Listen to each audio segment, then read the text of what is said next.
Ora, quem creu em nossa pregação e a quem foi revelado o braço do Senhor, ele cresceu diante dele como um broto tenro e como raiz saída de uma terra árida e estéril. Ele não aparentava qualquer formosura ou majestade que pudesse atrair os seres humanos. Nada havia em seu aspecto físico, pelo que pudéssemos ser cativados. Pelo contrário, foi desprezado e rejeitado pelos homens, viveu como homem de dores, experimentou todo o sofrimento. Caminhou como alguém de quem os seus semelhantes escondem o rosto. Foi menosprezado e nós não demos à sua pessoa importância alguma. No entanto, suas dores eram as nossas próprias enfermidades, e ele carregava em seu ser. Sobre seu corpo levou todas as nossas doenças. Contudo, nós o julgamos culpado e castigado por Deus, pela mão de Deus, ferido e torturado. Mas de fato ele foi transpassado por causa das nossas próprias culpas e transgressões. Foi esmagado por conta de nossas iniquidades. O castigo que nos propiciou a paz caiu sobre ele, e mediante as suas feridas nós fomos curados. Em verdade, todos nós, tal como ovelhas perdidas, andávamos errantes, cada ser humano tomou o seu próprio caminho, e o Senhor fez cair sobre ele a iniquidade de todos nós. Ele foi maltratado, humilhado, torturado, contudo não abriu a sua boca. Agiu como um cordeiro levado ao matadouro, como ovelha que permanece muda na presença dos seus tosqueadores, ele não expressou nenhuma palavra. Por intermédio de julgamento tirano, ele foi preso. E quem pôde falar dos seus descendentes? Pois ele foi ceifado da terra dos viventes. Por causa dos erros do meu povo, ele foi golpeado. Deram-lhe uma sepultura com os ímpios, e ficou com o rico na sua morte, embora jamais tivesse cometido injustiça, nem houvesse qualquer engano ou inverdade em sua boca. Contudo, foi do propósito de Yahvé torturá-lo e fazê-lo passar por toda a dor. E embora o Senhor o tenha feito como oferta pelo pecado da humanidade, ele verá sua posteridade e prolongará os seus dias para sempre. E a vontade de Yahvé prosperará em suas mãos. Logo depois do sofrimento, ele contemplará o resultado da sua obra, o empenho da sua alma, e ficará satisfeito. Mediante sua sabedoria, o meu servo, o justo, justificará muitos, e tomará sobre si as más obras dos seres humanos. Por esse motivo, eu lhe darei uma porção generosa entre os grandes, e ele dividirá os despojos entre as multidões, porque ele derramou a sua própria vida até a morte, e foi contado entre os criminosos. Portanto, ele levou sobre si o pecado de muitos, e pelos transgressores intercedeu. Senhor, fale conosco, que não seja eu quem fale, mas que seja o Senhor. Que traga-nos, Pai, uma verdadeira exposição da pessoa de Cristo e de seu sacrifício no Calvário. Traga-nos, Senhor, uma lembrança de sua obra redentiva. Esconda-me atrás de Ti, Pai. Amém. Meus irmãos, essa é uma exposição de todo o capítulo 53. É um dos capítulos mais lindos da Escritura. Ele vai falar sobre morte, sobre vida, morte e ressurreição do Cristo.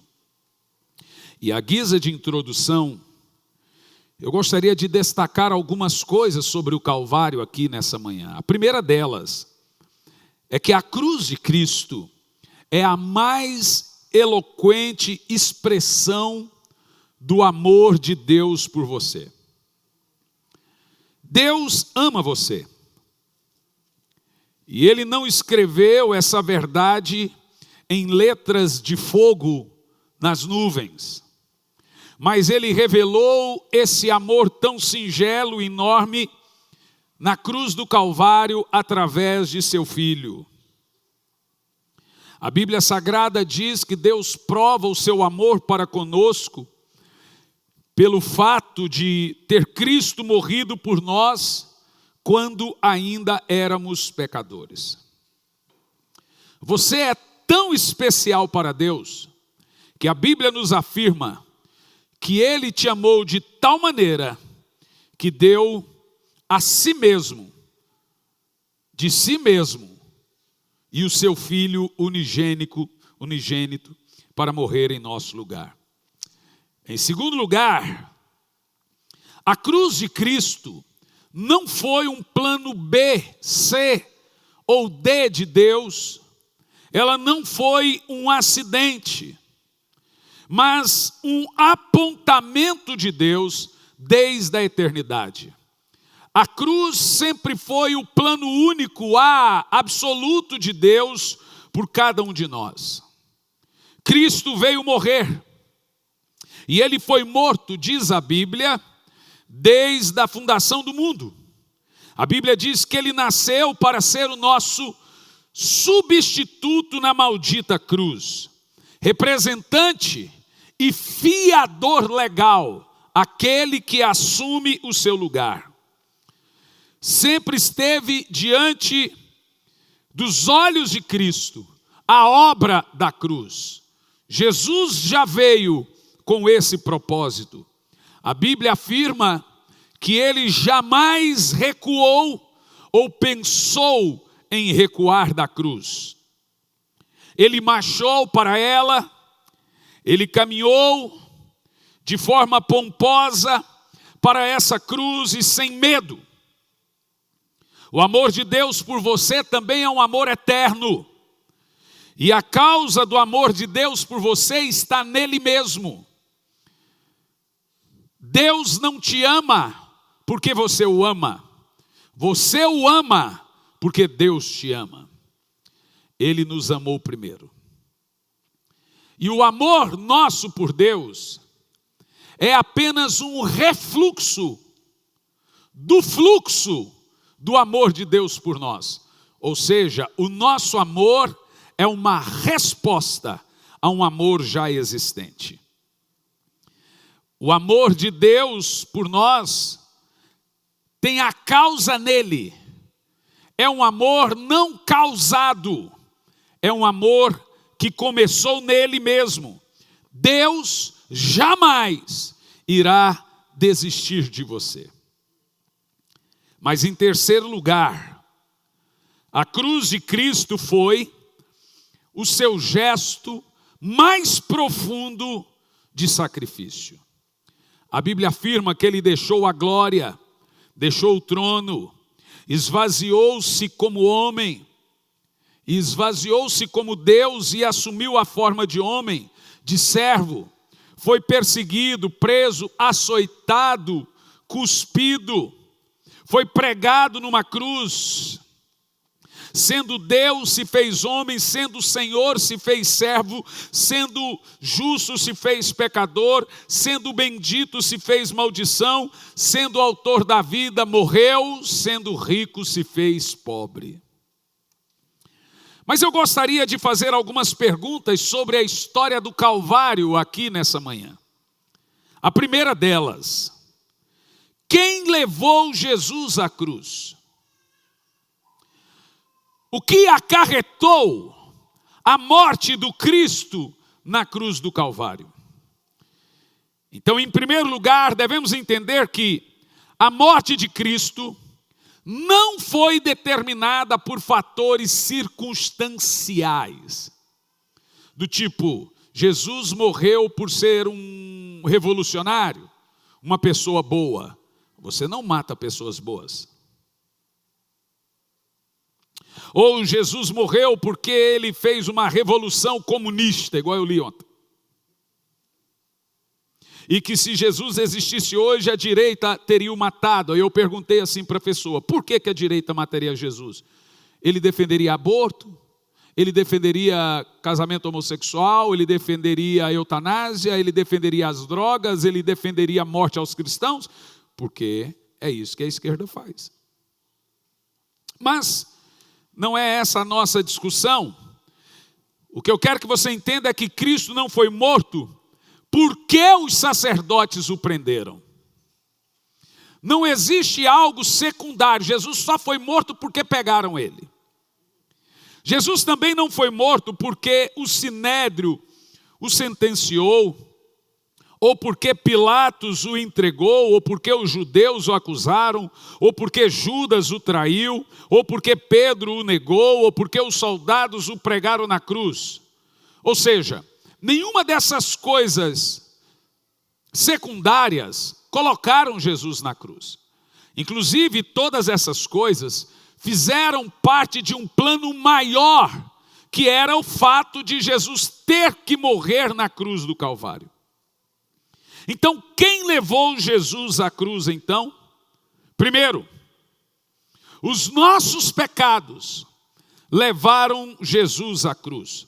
Observa o verso 5 do capítulo. Ele foi transpassado pelas nossas transgressões e moído pelas nossas iniquidades. No verso 8b, por causa da transgressão, do pecado do meu povo, ele foi ferido. Observe também o versículo 12, levou sobre si o pecado de muitos. Ainda no verso 4, certamente ele tomou sobre si as nossas enfermidades e as nossas dores levou sobre si. Então o que matou Jesus não foram os açoites, e nem os soldados, e nem o suplício da cruz. Nós somos seus assassinos. Nós somos, em primeiro lugar, o maior culpado e responsável pela morte de Jesus na cruz do Calvário.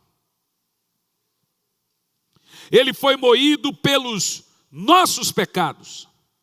Na cruz ele bebeu e sorveu até a última gota o cálice da ira de Deus que apontava sobre nós.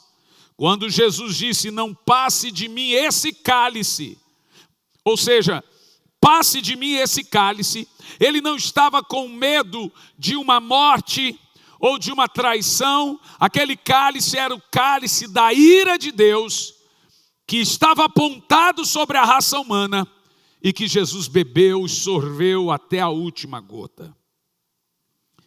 Na cruz ele foi feito pecado por nós.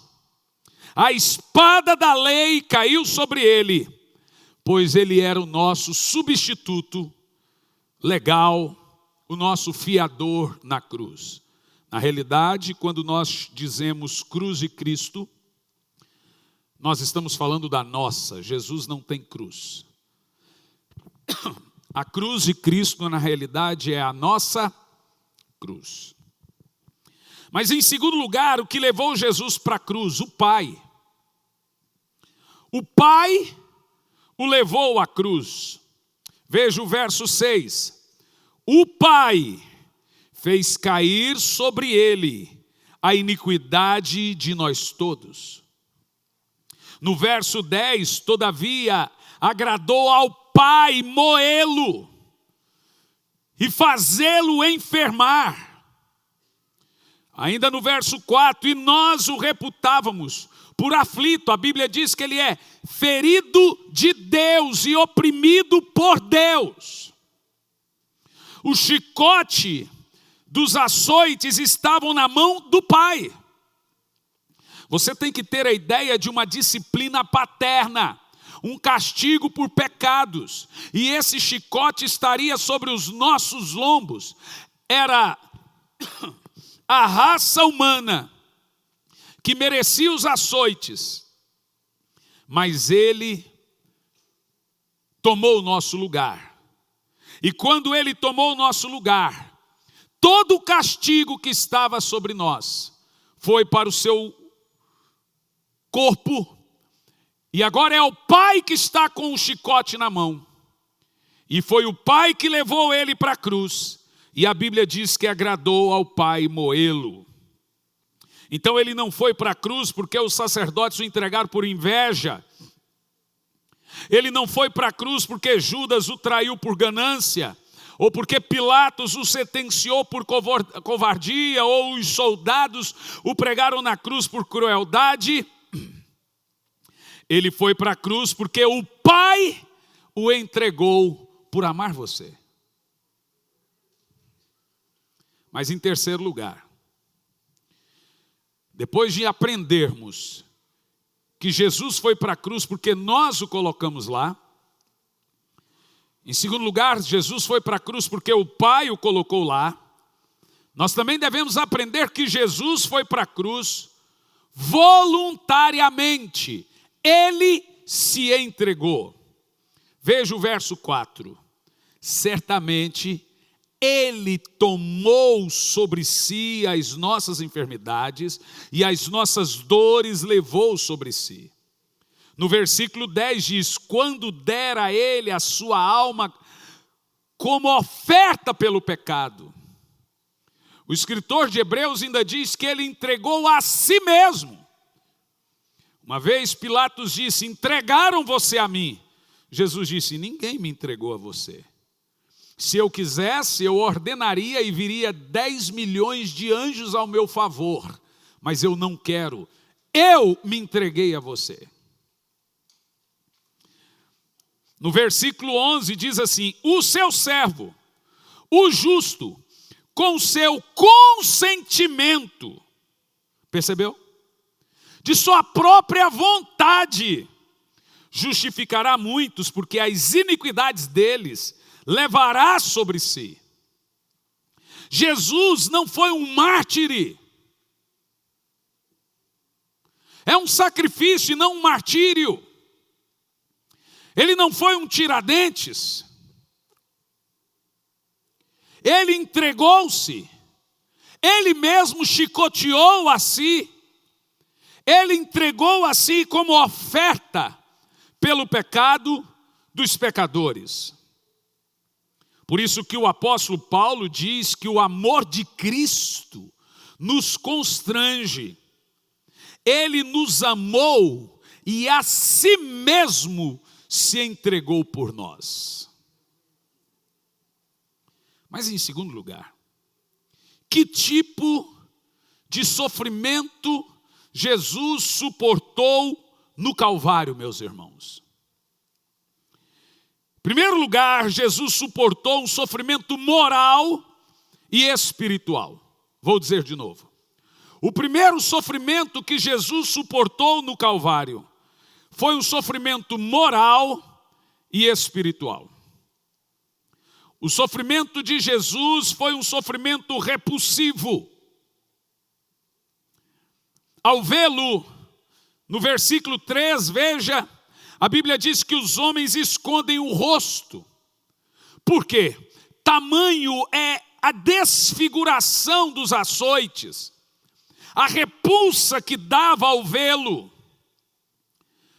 Ele foi desfigurado na face, a Bíblia diz que a sua pele foi dilacerada.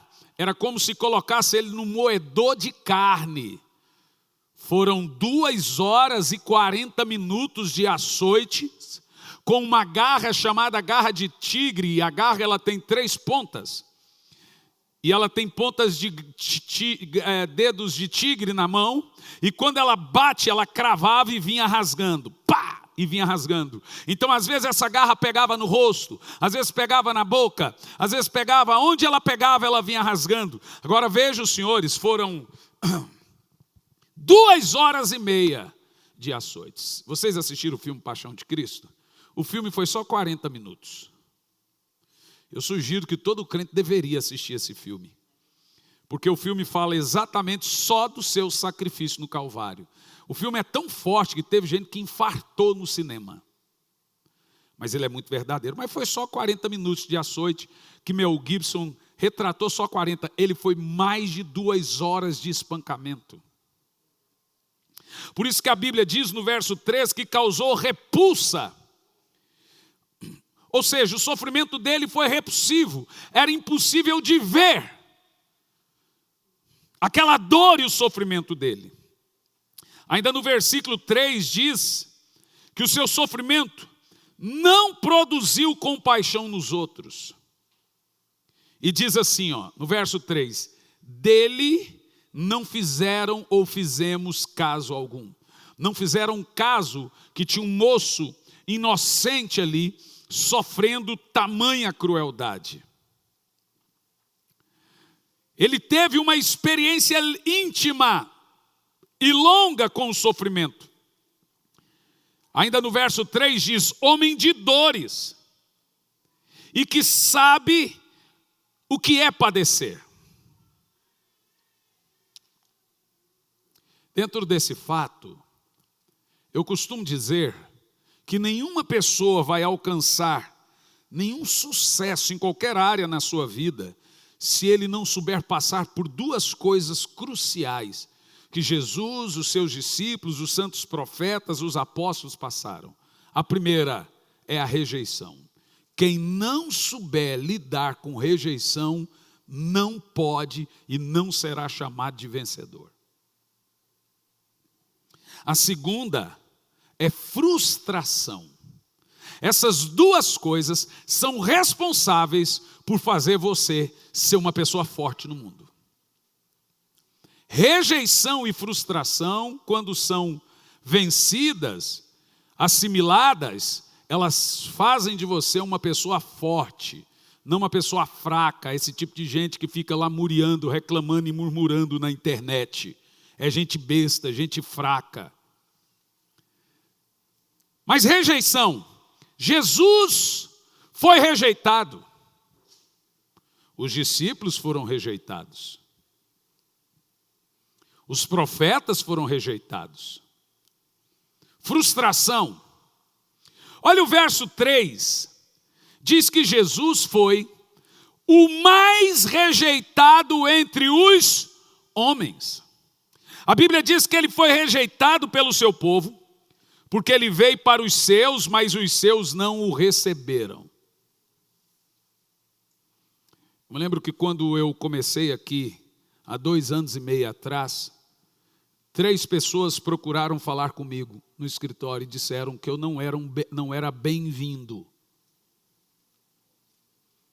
Como teve gente que me disse ainda essa semana, passaram-se mais 2 anos e ainda não te vi como meu pastor. Falei, é porque não sou. Eu não tenho problema com rejeição, irmão. Desde cedo eu aprendi a lidar com rejeição e frustração. Se você não vai com a minha cara, é 2 trabalhos para você.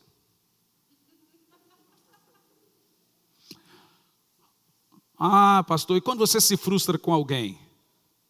Ah, irmão, eu aprendi que as pessoas são cheias de defeitos. Eu aprendi a lidar com os defeitos das pessoas e amá-las assim. E esperar que ninguém é dono de ninguém. Não dá para ter todo mundo ao seu lado. E aprendi também a não segurar ninguém do meu lado. Quer ir? Vá na bênção. E ainda digo, as portas estão abertas. Essa é a sua casa. Quando você voltar, você vai ser tratado do mesmo jeito como você era aqui. Eu não tenho esse problema comigo. Mas tem gente que tem. Tem gente que ele tem um negócio de, uma fome de ser aceito, de ser reconhecido. O lugar de ser reconhecido é no ML. Não me nota, não me vê, não me reconhece. Jesus te nota, Jesus te vê, Jesus te reconhece. Pastor é falho, irmão. Ainda mais quando ele tem múltiplas agendas e não é só o pastor local de uma igreja. Quando ele também viaja, quando ele também cuida de outras igrejas, quando ele também tem outras coisas a fazerem. Pergunta os meus pastores das igrejas quantas vezes por mês eles falam comigo. Agora pergunta se eles ficam numa crise. Nossa, meu pastor, não fala comigo. Eles não são criança, ué. Não estou lidando com criança. A mais carente de todas é a Ana. Aí eu falo, Ana, stop. Ela é carente, né, Jorge? Passa a mão no cabelo dela aí, Jorge, passa. Nós temos que aprender a lidar, irmãos. Se você anda comigo pelas minhas qualidades, você vai me abandonar quando conhecer meus defeitos. Deixa eu te falar uma coisa. Não se iluda porque você me conhece na internet. Não se iluda porque você me acha legal. Se você não andar comigo por 3 anos, comer uns 35 quilos de sal, você não pode dizer que eu sou um cara gente boa. Eu não sou um cara gente boa como você espera. Não sou o tipo de gente para dar atenção como você espera. É um outro perfil. Mas esses dias um querido discípulo foi visitar uma irmã e ela disse, olha, eu estou triste com a igreja porque eu estou doente, ninguém veio me ver. O irmão disse, ô irmã, eu estou aqui em nome da igreja. O que você acha que eu estou fazendo aqui? Sabe, as pessoas não querem saber se você manda um copastor, um obreiro, um líder. Ela exige que vá o pastor. Então, alguém diz, o senhor deveria ir no hospital. Primeiro, eu sou recém-operado, eu não posso ir em hospital. Mas tem gente chateada comigo porque eu não fui em hospital. Segundo, eu tenho pessoas especificamente para fazer esse tipo de trabalho e visitas. Se eu tiver todo o tempo do mundo para você, para ir na casa de todos e visitar todos, eu não terei o tempo necessário para preparar os sermões, para cuidar da obra. Por isso que os apóstolos disseram, vamos pôr os diáconos para isso, os obreiros para aquilo outro, e nós vamos cuidar da oração e da palavra. Mas as pessoas, elas são carentes desde antigamente. Elas são muito carentes. E não tem nada de errado em ser carente. Quer dizer, tem muita coisa errada em ser carente. O problema é que você não entende. Por exemplo, o exemplo que nós temos do Calvário. A Bíblia diz que ele não abriu a sua boca. Irmãos, como nós somos rápidos para murmurar na hora da dor. O exemplo do Cristo nos ensina que ele é contado hoje com justos por toda essa sua reação em meio ao Calvário, em meio à cruz. Cada um tem que carregar a sua cruz, irmão. Deixa eu te falar uma coisa. Durante muitos anos na minha vida, eu quis transferir para minha esposa a responsabilidade da minha felicidade. E eu dizia, eu fui rejeitado por mãe, eu por outra casa, toda a casa que eu morava me mandaram embora, então eu tinha medo de ser traído, eu tinha medo de ser rejeitado. Então durante muito tempo eu dizia, olha, você não me faz feliz. Eu parei para perceber que as pessoas não têm responsabilidade para te fazer feliz. Você não nasceu para esperar que as pessoas te façam feliz. O segredo da felicidade é fazer as pessoas felizes. A Bíblia diz que feliz é quem dá. Não é quem recebe. Mas quando nós temos uma crise muito grande, você já imaginou se Jesus tivesse um problema de alma?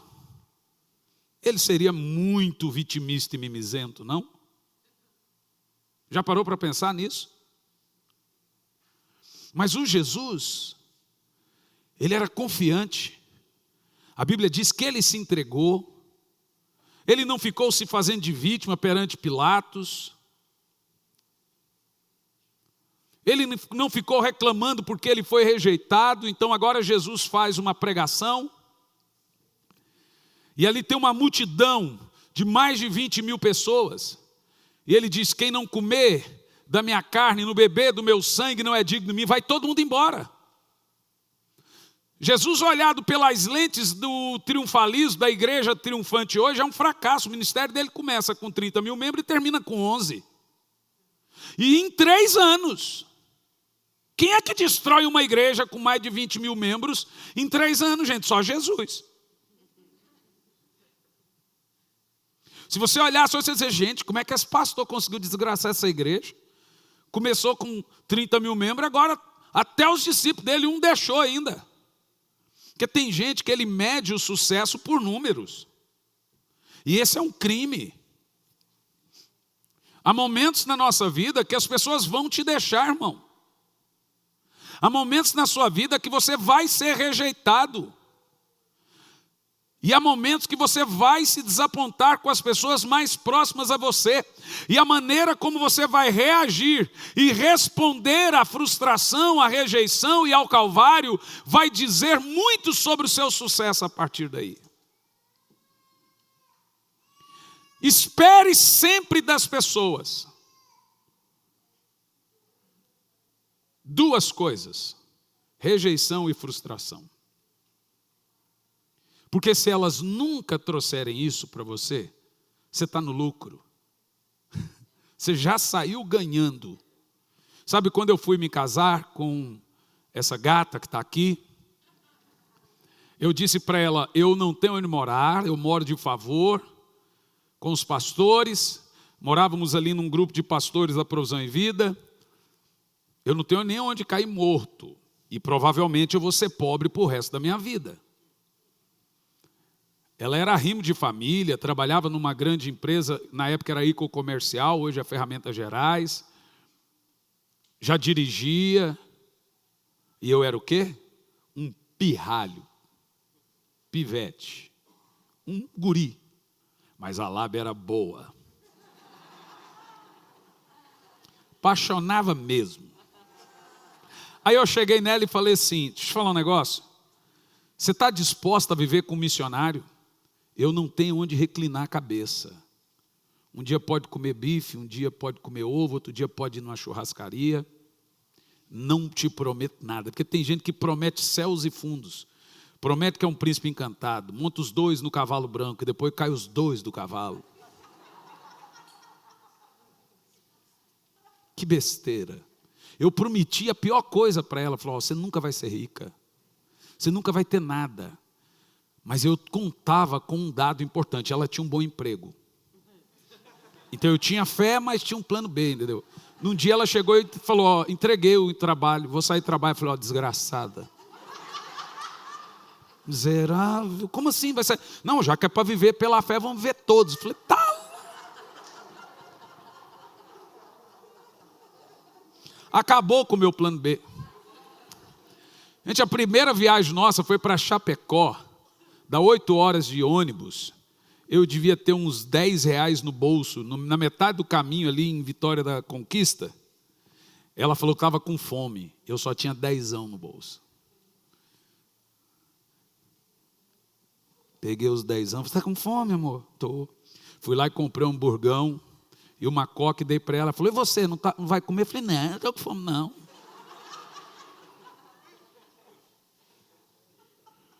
Quantas viagens, né, meu amor? A gente fez 20 horas, 28 horas, 35 horas dentro de um ônibus.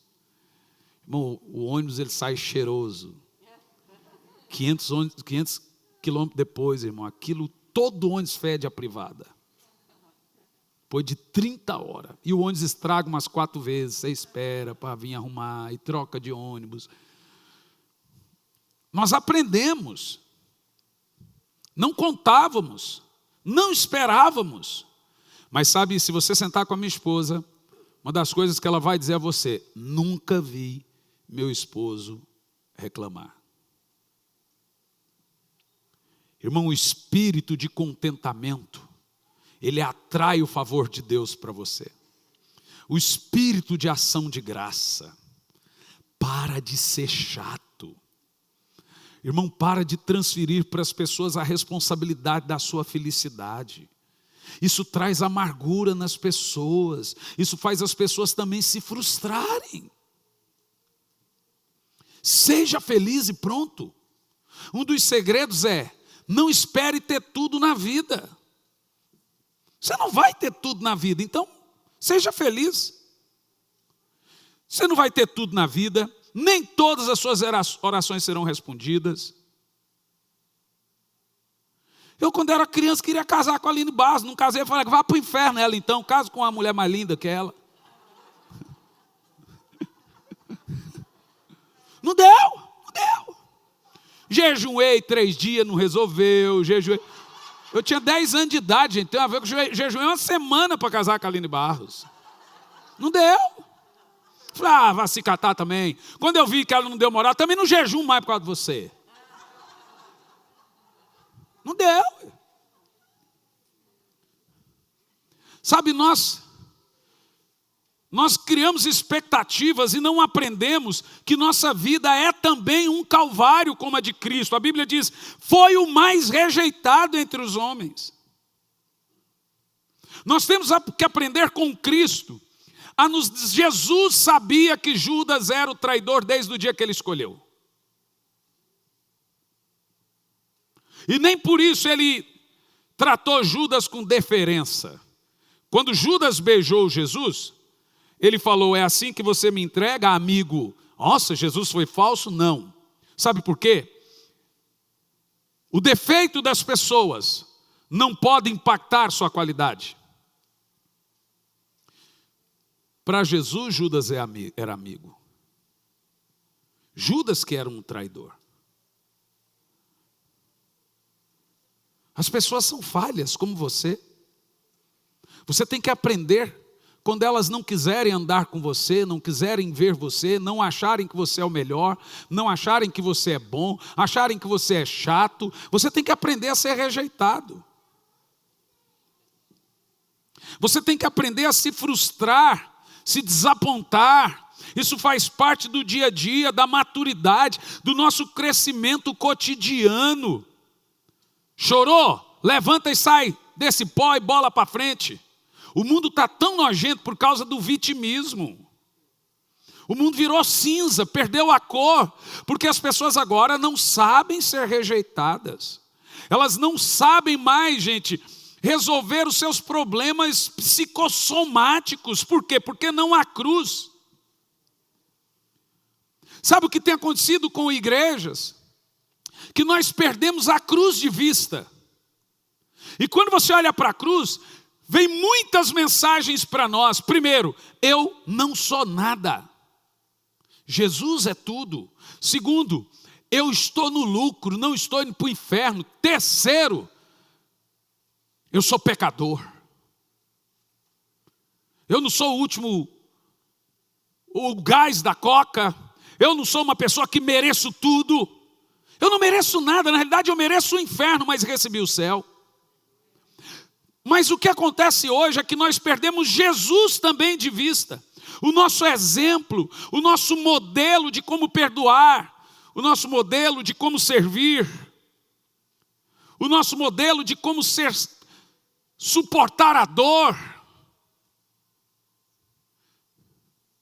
de como passar por momentos difíceis, de como passar por provas. Nós não sabemos ouvir não.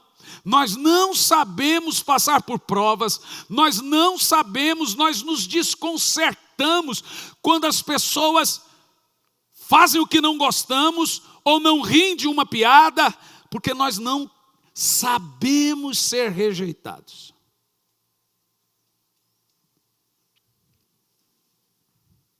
A Bíblia diz que ele foi rejeitado pelo povo, ele foi rejeitado pelos seus.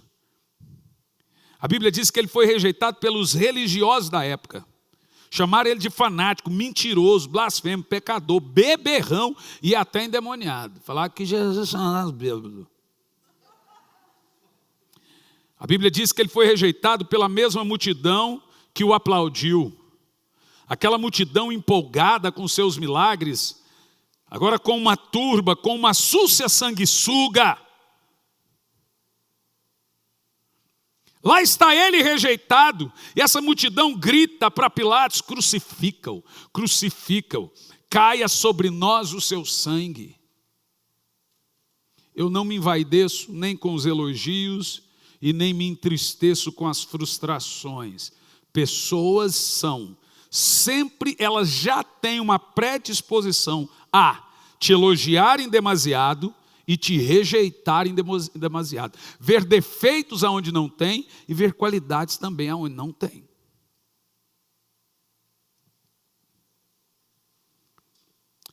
A multidão que estava com ele, gente que ele curou, está ali gritando: crucifica-o, mate-o. Ele foi rejeitado pelas autoridades romanas. Herodes, o grande, quis matá-lo quando ele ainda era criança. Ele nasceu rejeitado. Ele foi rejeitado quando não quiseram que ele nascesse aqui, acolá, acolá, acolá. Pilatos covardemente o entregou para ser crucificado. Herodes Antipas o escarneceu. Ele foi rejeitado pelas autoridades judaicas. O sinédrio forjou testemunhas falsas para acusá-lo. Acusaram-no de blasfêmio, cuspiram no seu rosto. Ele foi rejeitado também pelos apóstolos. Judas o traiu, Pedro o negou, os demais correram no meio da mata no Getsêmani, fugiram. Ele foi rejeitado pelo próprio Pai. Quando Deus lançou sobre ele nossas iniquidades, ele foi feito pecado por nós. Nesse momento ele sentiu desamparo de Deus e gritou: Elô, Elô, lama sabachthani, Deus meu, por que me desampara? Você já foi rejeitado por mãe, por pai? Você já foi rejeitado por irmãos? Você já foi rejeitado por melhores amigos? Como você responde a isso, vai determinar a sua ressurreição do Calvário. A sua vitória retumbante depois de seu próprio martírio.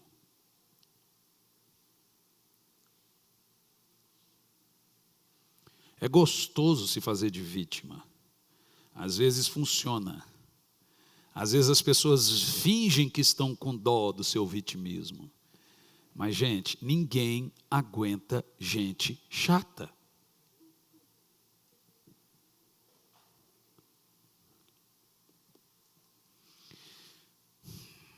Ele foi rejeitado quando amamos mais o pecado. Ele é rejeitado ainda por nós quando nós amamos mais o pecado e ainda ultrajamos o seu espírito e calcamos os pés do sangue da grande aliança.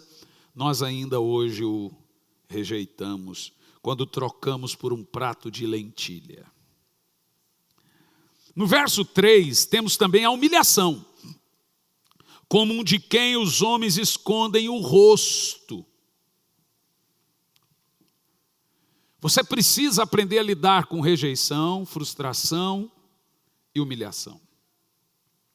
O Calvário nos ensina que o Cristo soube lidar com todas essas questões. O sinédrio o humilhou cuspindo nele. Os soldados o humilharam, o açoitando e rasgando o seu corpo com fortes açoites, colocando na sua cabeça uma coroa de espinho, dando-lhe pancadas na cabeça. Jesus foi humilhado ao ter que carregar uma cruz pelas ruas agitadas, seminu, de Jerusalém ao lado de 2 ladrões. Ele foi humilhado pelo grito da multidão, próximo à cruz, cuspindo, jogando frutas podres, sujeira nele. Ele foi humilhado quando clamou que estava com sede. Dá para você imaginar essa cena? Ele não pediu uma casa, ele pediu água. E ao invés de dar água a ele, deram vinagre para agravar a sua humilhação e tortura. Mas ainda, depois de Jesus suportar o sofrimento moral, ele também suporta o sofrimento físico. No versículo 2, a Bíblia diz que o semblante foi desfigurado. Quando a Bíblia diz que não havia beleza nele nem formosura, essa é uma obra do Calvário. A Bíblia diz que a nossa feiura moral Ou seja, nossos pecados estavam sobre eles. Todos os nossos pecados horrendos, grotescos, nojentos, cada mentira, adultério, estava sobre ele. Por isso o seu rosto foi desfigurado. Ele foi feito pecado, foi feito maldição. Seu corpo foi ferido. Ele ficou ensanguentado. Seu corpo tornou-se cheio de hematomas e chagas expostas. Mas a Bíblia diz que nenhum de seus ossos foram quebrados. Também temos as torturas cruelíssimas. No verso 4, parte B, e vai do verso 5 ao 10, diz a Bíblia que ele ficou ferido, aflito, oprimido, transpassado, moído, sofreu castigo, ficou cheio de pisaduras, ele foi moído, enfermou. Na própria noite que foi preso, sua alma estava angustiada de morte. Sendo libertador foi preso, sendo santo foi escarnecido como criminoso, sendo o criador foi cuspido pela criatura.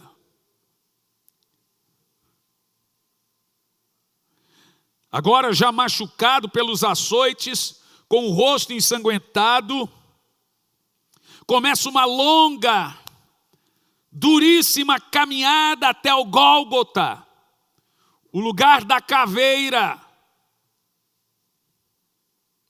Sua fronte estava ferindo, com a coroa de sangue sangrando.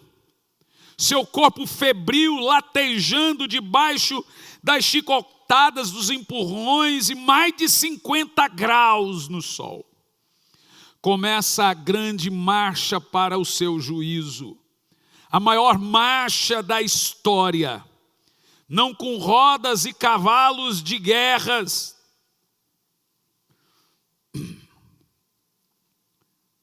Lá vai ele, com o ruído dos passos, uma mistura de às vezes silêncio, com às vezes gritos.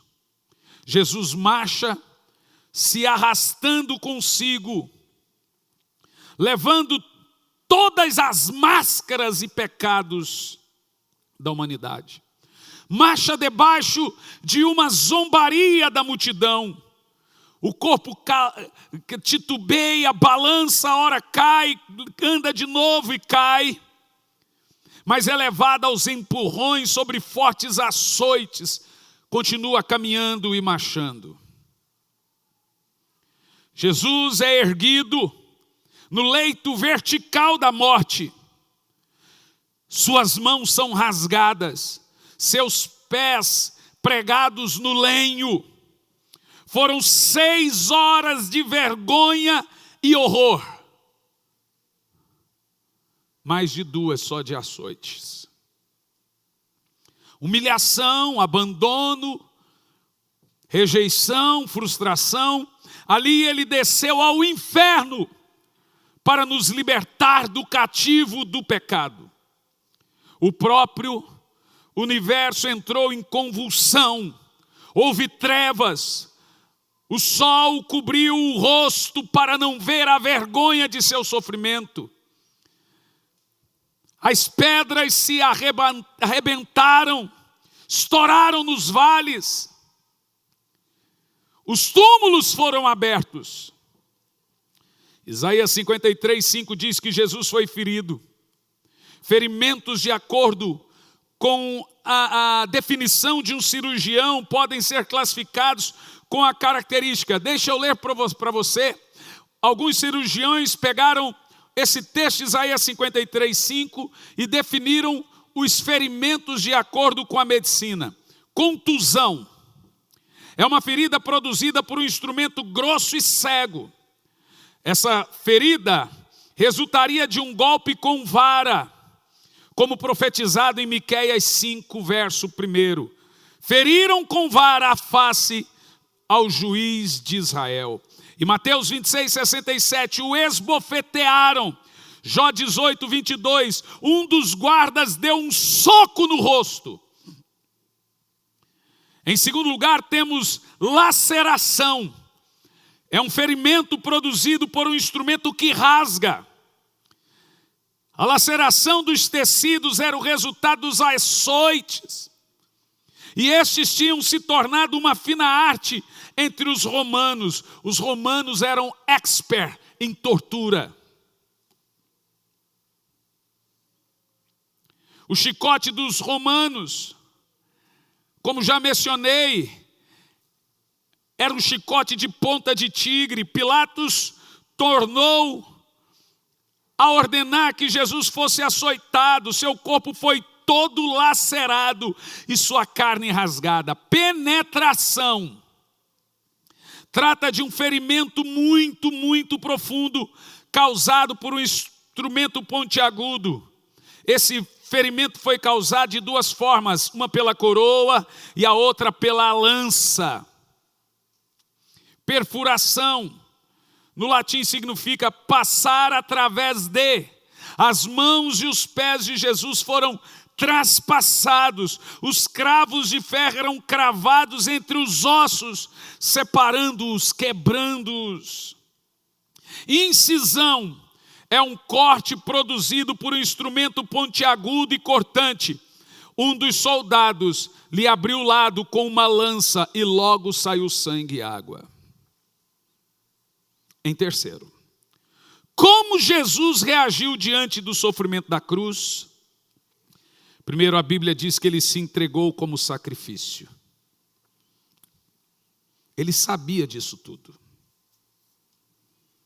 No verso 9 diz: nunca fez injustiça, nem dolo algum se achou da sua boca. O nosso Cristo é maravilhoso. Nós servimos a um Cristo tremendo. É muito gosto poder falar de Jesus dessa forma. Nós não podemos perder esse Jesus de vista.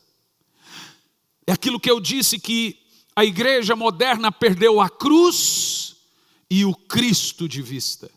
Hoje nós já temos crentes, então eu estava lendo essa semana com a pastora Elisandra, se você puder abrir no seu celular, o que leva as pessoas a se converterem. O que mais faz as pessoas se converterem? Eu fiquei de boca aberta para entender, em proporções, o que as pessoas, como elas se convertem hoje no mundo. Então aí nesse dado você tem a proporção que se converte por programa de televisão, a proporção que se converte por programa de rádio, a proporção que se converte por um folheto, a proporção que se converte por uma cruzada evangelística e a proporção que se converte... Lia, envia para o Juliano isso para mim, que eles vão pôr na tela, que eu quero mostrar para a igreja ali.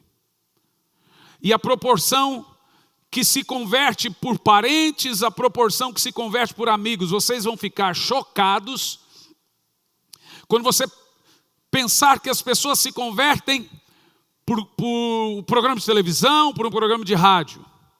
E eu tomei uma conclusão lendo esse dado tão importante, que as pessoas estão se convertendo cada vez menos, porque elas perderam Cristo como exemplo.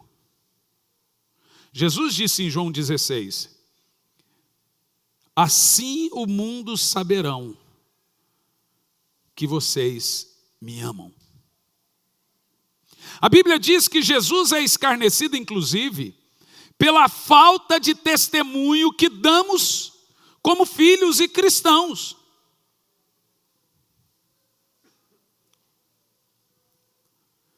Quando nós não temos o testemunho do Cristo, de Jesus, é porque nós perdemos o significado de cruz de vista e perdemos o significado de Cristo de vista. A cruz mostra que nós temos que sempre nos humilhar, sempre nos sentirmos inferiores aos outros. E o fato de você esperar mais de alguém mostra que você se sente sempre superior a alguém. Porque se você se sente inferior, você já contava com as decepções. As pessoas são falhas e elas irão decepcionar, gente. Vamos ver esses dados? Apaga aqui a luz do prédio, por favor. Uma pesquisa feita pelo Instituto Haggai Internacional perguntou como as pessoas se convertem ao Evangelho de Cristo. Olha o resultado. Vamos lá. Vamos começar daqui de baixo. Essa parte vermelha toda, 49%, presta atenção nos dados. 1% se converte através de programas de televisão. 1,1% através de filmes. Agora, olha o quanto se gasta com filmes e programas de televisão. 2,1% através de outros meios.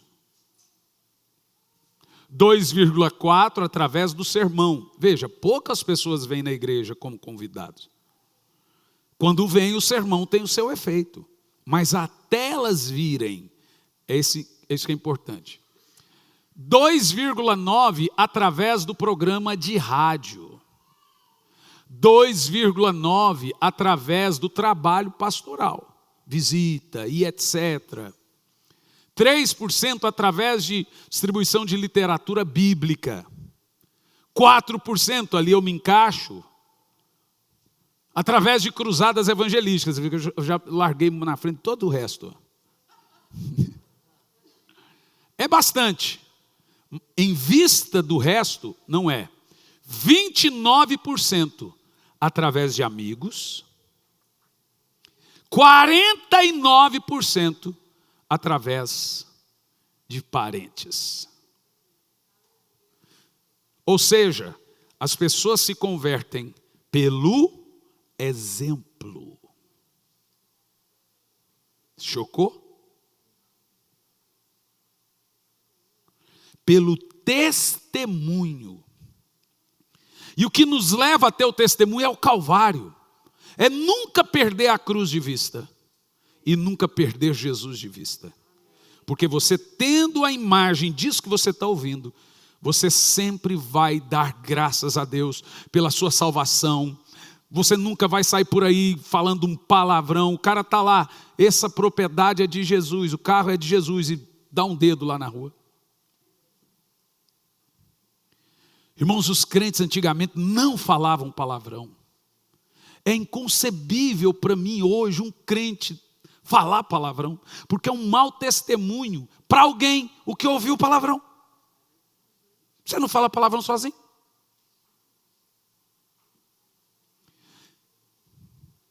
Crente antigamente, gente, você vê pelas mulheres como elas ganhavam as famílias.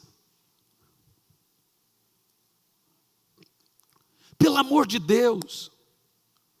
Sua família tem alguém que não é crente? Se você não voltar a olhar para a cruz e olhar para Jesus, para o Calvário, você nunca vai ganhar eles, porque eles têm aqui, mais de 70, quase 80% de chance de serem salvos por você. Ou seja, numa obra muito difícil, eles podem ir numa cruzada, ouvir uma palavra evangelista e ser salvo. E numa obra mais difícil ainda, eles podem querer ler uma literatura ou ouvir um programa evangélico na televisão, no rádio. Mas com certeza, a maneira mais bíblica de você salvar a sua família é você sendo um crente em Jesus dentro da sua casa. Ainda é tempo de você rever algumas coisas como servo de Deus dentro do seu lar. Primeiro, seja um exemplo de humildade. Seja o primeiro que cede nos conflitos. Eu queria indicar a vocês um filme. Vocês vão assistir esse filme e eu vou cobrar de vocês isso como tarefa de casa. Quarto de Guerra. Quem assistiu? Não é possível vocês tudo assistiu. Senão, tanto de gente aqui levantou a mão e ainda me dá problema e assistiu o filme. Vocês não mudaram? Pelo amor de Deus, vocês assistiram o filme? Eu não acredito. De quem falou, né? Gente, eu não acredito que vocês não assistiram o filme. Vocês assistiram o filme? Responda. Vocês viram aquela mulher chulezenta, como é que ela mudou? O filme é bom, mas o chulé da mulher deve ser terrível, né? Mas, gente, Aquele filme ele nos ensina muita coisa. Primeiro, a mulher tinha razão em quase tudo. Mas você sabia que a maioria dos erros que nós cometemos é quando estamos com a razão? É quando você está certo que você vai dar o seu mau testemunho. Jesus estava certo e ainda manteve a postura do Calvário. Mas você começa a aprender que mediante as suas razões, ela começa a se comportar como alguém que foi mudada. Você quer que a sua casa e a sua família seja mudada? Comece por você.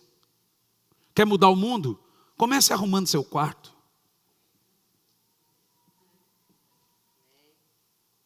Porque hoje é tudo uma geração transviada. Isso era um ditado lá da época da evolução sexual. Dos rebeldes sem causa, quando todos os heróis do rock morreram drogados com LSD, porque vieram de uma cultura rebelde, que voltou de novo agora. O mundo sempre tem essa revolução cultural. E depois dá em quê? Dá em morte de droga, e depois vê que o que importa mesmo é a família. Mas preste atenção, gente. Eu já assisti esse filme muitas vezes, mas do nada eu estava dentro do avião. Eu vou assistir de novo o filme. Falei, meu Deus, como que a gente pode assistir um filme daquele e não mudar? Se até eu olhei para aquele filme e fiz um cálculo de 0 a 10, deu uma nota 4 para mim. Falei, não sou crente. Nós devemos olhar para a cruz e não perder o Calvário de vista, não perder o Cristo de vista, sempre analisarmos e recuarmos. Por quê? Sabe por que eu vou recuar nisso? Porque eu quero dar testemunho, eu quero ganhar meu filho, eu quero ganhar minha filha, eu quero ganhar meu primo. Eu não quero que ele saia dizendo que eu sou o crente chato da família. É ou não é? Eu não quero que eles saiam pensando que eu virei crente, fiquei chato. Mas também eu não posso me dar uma de bonzão e falar palavrão junto com ele só para não ser o chato, ou beber junto com ele só para não ser o chato. Eu tenho que ser testemunha. Como disse o Ratinho para o Valdomiro Santiago uma vez, qual desses escândalos? Ele disse, eu não valho nada. Meus filhos não valem nada. Inclui o governador aqui. Ele está dizendo no sentido assim, a gente fala palavrão, a gente bebe, a gente briga, a gente pronto, escândalo. Mas a minha esposa é crente. E a minha esposa não é crente chata. Eu lembro que ele falou desse jeito. Ela vai nas festas, todo mundo ri, conta palavrão, ri, piada suja. Ela está ali, ela não é a chata, mas ela não perde o exemplo, nem do bom, nem do mal. Ela consegue não ser chata e também não querer ser o aceito pela sociedade. Então fazer coisa errada para ser o bacanão. Ouvir música secular com quem é do mundo. O cara é do mundo, vai na sua casa, põe um hino. Ah, mas eu vou ser o chato. Mas ele está na sua casa. Casamento de crente. Se você vai num casamento de não crente, ele não vai não ter bebida só em respeito a você. Então você também não pode ceder. Falou, querido, não sei o quê, é um casamento evangélico. Eles têm que entender e aos poucos eles vão ver que você está dando um testemunho. Você não é o chato, você ora por eles, você não fica acusando, você não fica julgando, mas você também não bebe junto, você também não fala palavrão junto, você também não dá mau testemunho junto. Você está ali, mas você mantém a sua postura de Calvário. Você não está perdendo a cruz de vista, você não está perdendo Cristo de vista. Honestamente, eu tenho certeza que a água que Jesus transformou em vinho era vinho mesmo. Não vem com esse papo falar que era suco, teu nariz que era suco, era vinho. Mas eu duvido que Jesus saiu de lá bêbado. Você acha que Jesus saiu de lá bêbado com seus discípulos? Não. Todo mundo estava bebendo, mas eu tenho certeza que rolou um papo antes de Jesus. Seguinte, presta atenção. Seguinte, nós vamos ali, vai ter lá uns negócios, uns goró. Vocês vigiam. Tem certeza, porque eu faço isso com quem viaja comigo. Ó, seguinte, vigia. Irmão, a gente tem que ter a nossa postura. A gente tem que se dar o respeito. As pessoas te respeitam pelo o que você dá a elas. Mas a pessoa sabe que você não é um chato, mas que você é um crente. E se um dia elas quiserem ser crente, elas vão querer ser crente igual a você. Um dia uma tia minha queria ganhar uma outra tia minha católica. E pai, é chata. E muito chata. Toda vez é porque você está indo para o inferno, que você é o santo, não sei o que, não sei o que, não sei o que, não sei o que, não sei o que. Aí um dia eu estava só ouvindo. A minha tia olhou e falou assim: ô fulana, se um dia eu for crente, não é da sua igreja ou para a sua igreja que eu vou. Se um dia eu for crente, eu vou ser crente igual a mãe. Vou para a igreja dela. Uau! A minha vozinha. O que ela quis dizer? Você está fazendo a estratégia errada. Agora veja, você não pode tolerar o pecado das pessoas, mas não pode rejeitá-las. Mas você também não pode, não, eu vou ser o bacana, porque o cara, ele é um elástico. Entre os crentes é piada de crente, entre os mundanos não é só piada de mundano. Aí o cara fala assim: mas você não é crente? Mas crente não é bobo, mas é safado, né?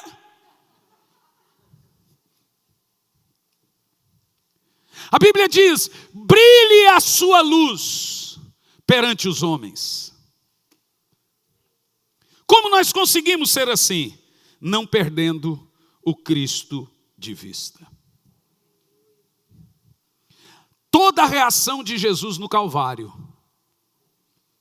deve ser a nossa reação em meio às dores e lutas da vida. Em meio aos piores momentos que passamos. Só no dia de hoje, 2 pastores amigos meus, pastor Abigail, presidente da Igreja Assembleia de Deus Ministério Fome em Goiânia, pastor Adelino, da Assembleia de Deus Ministério do Guará, em Brasília, morreram essa madrugada de Covid. Eu já amanheci o dia com as 2 fotos estampadas na minha timeline, luto. Como nós estamos reagindo a essas dores? Como nós estamos reagindo ao ser mandado embora? A uma dor, a um momento crucial da vida. Devemos analisar aos olhos do Calvário. Como Cristo reagiu a tudo isso: humilhação, frustração, dor, sofrimento, dor moral, dor física, dor emocional. E nunca esperar mais das pessoas do que humanas. As pessoas são humanas, mas diante do que vimos, como a sua família será salva? Porque a chance de eu ganhar a sua família é de quanto por cento? 2%. A chance de você ganhar a sua família é de quanto por cento? E mais os 29 que você tem que somar também. E como que você vai ganhar a sua família? Se tornando a imagem e a semelhança de Jesus. Irmãos, nós estamos no limiar de todas as coisas. Jesus está voltando. E você não quer ir para o céu sem sua família. Então nós precisamos melhorar. E sabe como devemos fazer? Ter o Gólgota, o Calvário em nossa mente.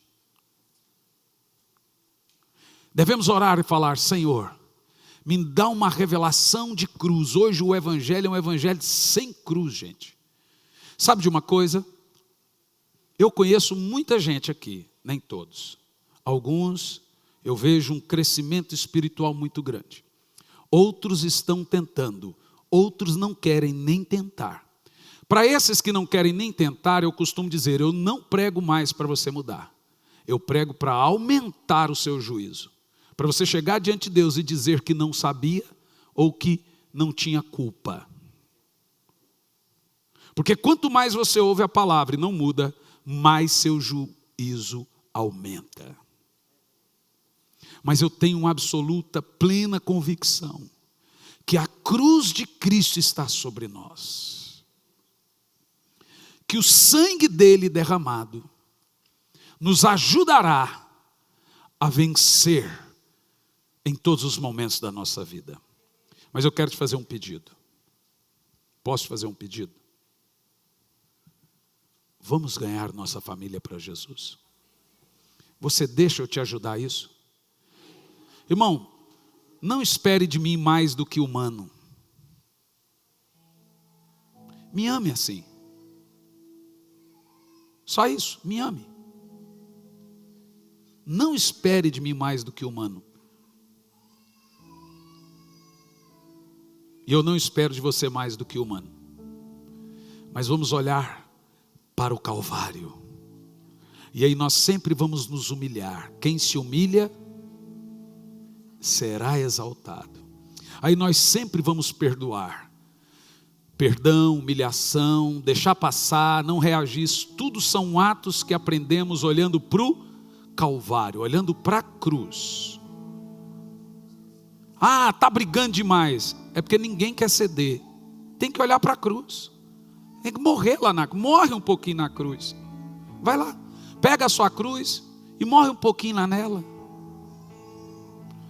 Como diz a minha esposa, bem, vai para o quarto orar, vai. Porque ela sabe que quando eu vou para o quarto orar, eu saio mas bom.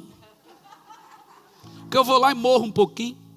Sabe aqueles papos que filho tem? É porque se eu morrer, a minha esposa, se eu morrer, você pelo jeito vai casar de novo. Você vê, eu tive que pegar a aliança da minha sogra. A minha aliança caiu umas 3 vezes, e ela foi me dar a aliança do sogro. Eu falei, não, quero aliança de morto não. Vou pôr aliança de morto no dedo, gente? Aí tive que pôr a aliança dela no meu dedo. Aí fiquei com esse papo, se eu morrer, você vai casar de novo. Eu falei, deixa eu te falar um negócio, chato do jeito que eu sou, exigente do jeito que eu sou, nenhuma mulher me aguentaria. E eu não aguentaria nenhuma mulher.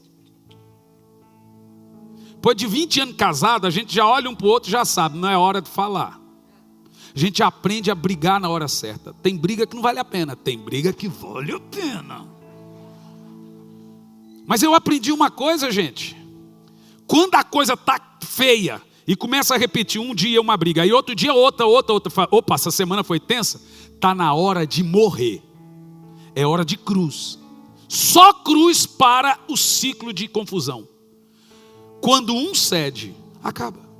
E aí para ceder tem que ter cruz. Isaías 53 nos fala sobre o Cristo e nos mostra como devemos ser. Nunca perca o Calvário de vista.